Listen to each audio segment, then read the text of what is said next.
Guys, আমরা যখন Facebook ID খুলি সেখানে আমরা অনেকেই আমাদের জন্ম তারিখটা ভুল দিয়ে থাকি। পরবর্তীতে এটা ঠিক করার চেষ্টা করেও পারছি না। তো আজকের এই ভিডিওতে আমি দেখাবো আপনি কিভাবে আপনার ভুল জন্ম তারিখটা সঠিক করবেন। তো সেই জন্য সর্বপ্রথমে চলে যাবেন ফেসবুক অ্যাপসটির ভিতরে। এখানে আসার পর এখান থেকে আপনি আপনার প্রোফাইল পিকচারটির উপরে একটা ক্লিক করবেন। ক্লিক করার পর এখান থেকে এই যে উপরে সেটিংস আইকনটি পাবেন, এখান থেকে সেটিংস আইকনটির উপরে একটা ক্লিক করবেন।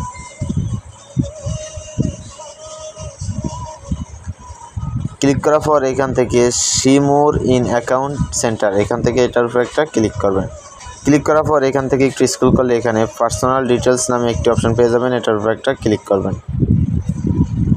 ক্লিক করার পর এই যে এখানে আপনার ডেট অফ বার্থটি এখানে শো করবে। তো এখান থেকে আপনি এই ডেট অফ বার্থ এটার উপরে ক্লিক করবেন। ক্লিক করার পর এখান থেকে এডিট অপশনটির উপরে ক্লিক করবেন। ক্লিক করার পর এখানে আপনার জন্ম তারিখটি দেখতে পাবেন। তো এখান থেকে আপনি করবেন কি, এখানে জন্ম তারিখ এটার উপরে একটা ক্লিক করবেন। এই যে এখানে আপনি চেঞ্জ করার সুযোগটি পেয়ে যাবেন। তো এখানে আপনি আপনার সঠিক জন্ম তারিখটি দিয়ে দিবেন। দেওয়ার পর এখান থেকে সেট এটার উপরে একটা ক্লিক করবেন। ক্লিক করার পর এই যে এখানে নিচের দিকে সেভ একটি অপশন পেয়ে যাবেন, এখান থেকে সেভ এটার উপরে একটা ক্লিক করবেন। ক্লিক করার পর এখানে কনফার্ম আপনার পারমিশন চাইবে, এখান থেকে কনফার্মে ক্লিক করবেন, তাহলে আপনার জন্ম তারিখটি এখানে সেভ হয়ে যাবে।